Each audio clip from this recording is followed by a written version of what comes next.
Been living back in Australia for about 6 months. Figured I'd talk about what I miss about Tokyo. It's not in any particular order, but yeah, how easy it is to cycle. Like, compared to where I live, it's pretty easy to cycle in Tokyo. Useful for getting around if you don't have a car or anything, but you also don't really need one. It's, yeah, bike lanes tend to be around. It's not that hard to get a bike, honestly. Even the cheapest ones are fairly durable, depending on how rough you treat them. But yeah, thanks to having a bike, I ended up cycling across a large amount of Tokyo. But because I did Uber Eats as well, that helped. I'll probably show just how much I cycled when I do a video on that. The compactness of the city.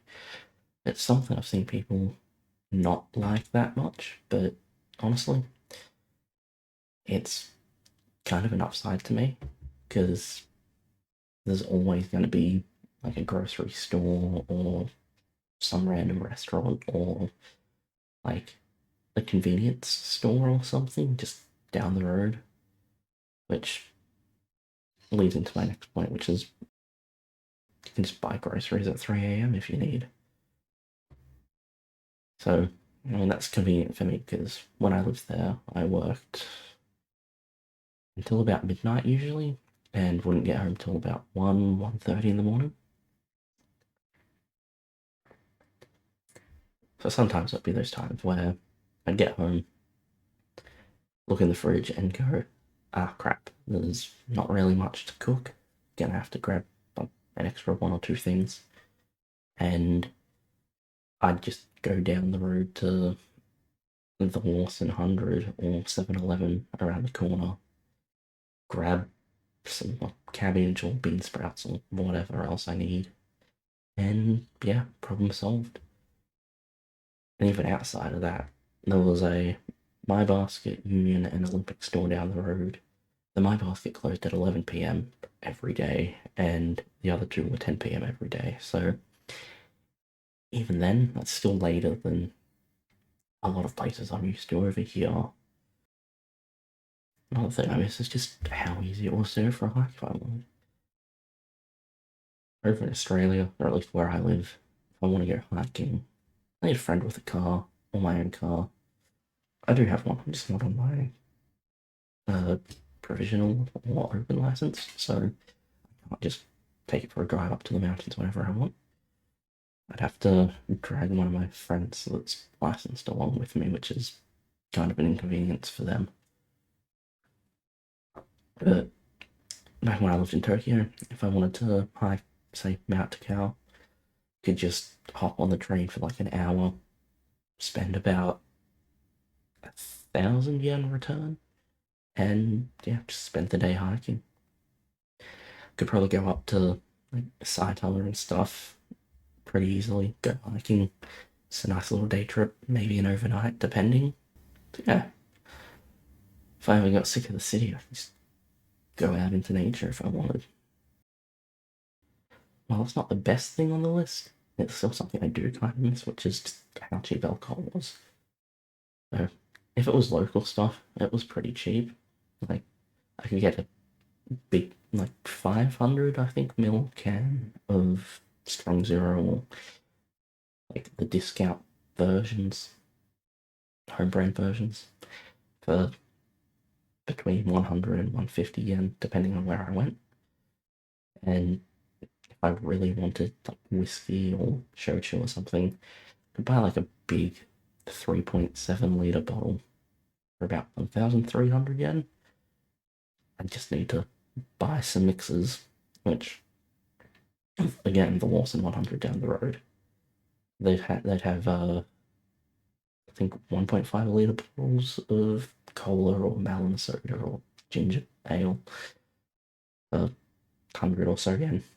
So pretty cheap to drink. So import stuff and like drinking out at like bars or pubs or karaoke places and stuff does kind of add up. They're a bit more expensive, but I think that's just normal everywhere. Since I brought up karaoke, yeah, just all the karaoke places around. They're usually at least the main ones are usually in like the hubs, like near Shinjuku Station, Kabukicho and stuff, or over in Shibuya. But they're littered everywhere. Could probably jump on Google and just look up karaoke place in maps and have probably hundreds of results. But yeah, they're usually pretty decent as well. Not that expensive either, and depending on what you go to, they'll have different like deals with drinks or stuff.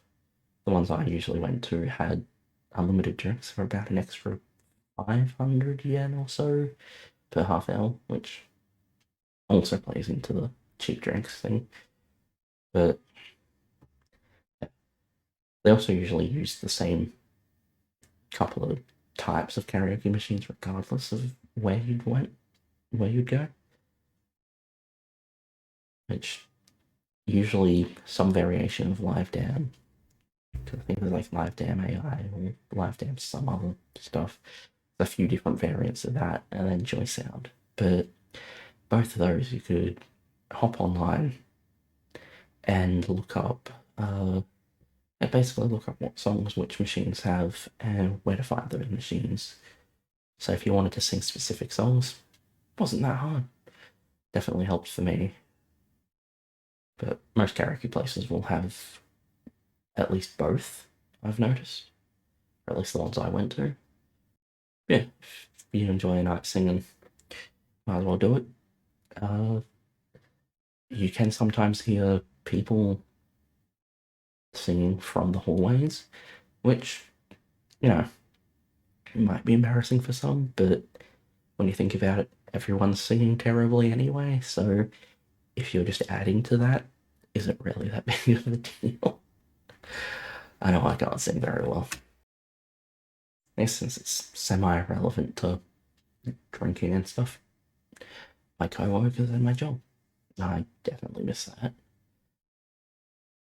My main job was originally washing dishes at an izakaya, and then bumped up to also making drinks, and then towards the end started waiting tables as well. Once I got better at knowing the menu, but yeah, it's pretty common for people to not like their jobs. I've noticed, at least from the people I've seen online, whether it's in Japan or outside. But yeah, I got lucky, according to some of my Japanese friends. I got paid above the minimum wage, which honestly is kind of low, ridiculously low. I got fed pretty decent portions of food, and it seems common for a lot of companies to have like public transport reimbursement for like trains and stuff. But I got the full amount even though my bosses knew that I'd cycle to and from work every day except for when it was raining. So it was basically free money. It was about 7,000 yen a month, which yeah, isn't a lot, but when it's just for cycling to and from work, yeah, it's good. And yeah, I also miss the customs there, which, despite my Japanese not being the best either, still got to have some fun conversations and occasionally would get customers bringing in gifts for everyone and stuff. Or sometimes bosses would.